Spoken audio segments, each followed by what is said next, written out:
కృష్ణానది కరకట్టకు దిగువన ఉండవల్లి పరిధిలో ఉన్న ప్రజావేదిక అక్రమ నిర్మాణమైనందున దాన్ని కూల్చివేయాలి అని సీఎం జగన్ ఇచ్చిన ఆదేశం హాట్ టాపిక్ అయింది. కరకట్టకు నదికి మధ్య ఉన్న ఇతర నిర్మాణాల పరిస్థితి ఏంటి అన్నది చర్చనీయాంశమైంది.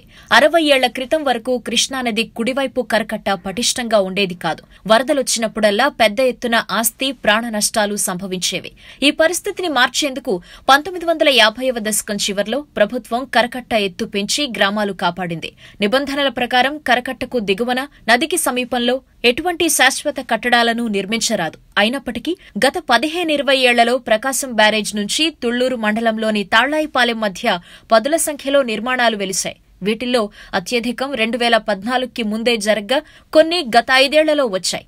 ఇలాంటి నిర్మాణాల వల్ల కరకట్ట బలహీనపడుతుందని, ఈ పరిస్థితుల్లో నదికి వరదలొస్తే భారీ మూల్యం చెల్లించుకోవాల్సి వస్తుంది అని పర్యావరణవేత్తలు ఆందోళన వ్యక్తం చేశారు.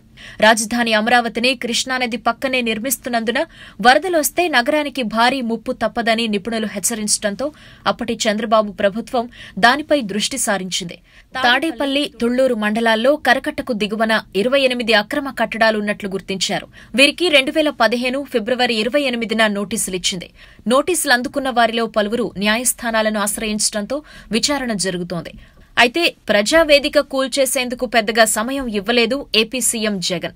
మిగిలిన కట్టడాలకు సంబంధించి ఇప్పటికే నోటీసులు అందుకున్న వారంతా న్యాయస్థానాన్ని ఆశ్రయించడంతో ఇప్పట్లో కూల్చివేతలు లేనట్టే అంటున్నారంతా. అయితే అవన్నీ వదిలేసి ప్రజావేదికను టార్గెట్ చేయటం అంటే కావాలని చంద్రబాబును టార్గెట్ చేయటం కాక మరేంటి అంటున్నారు టీడీపీ నేతలు.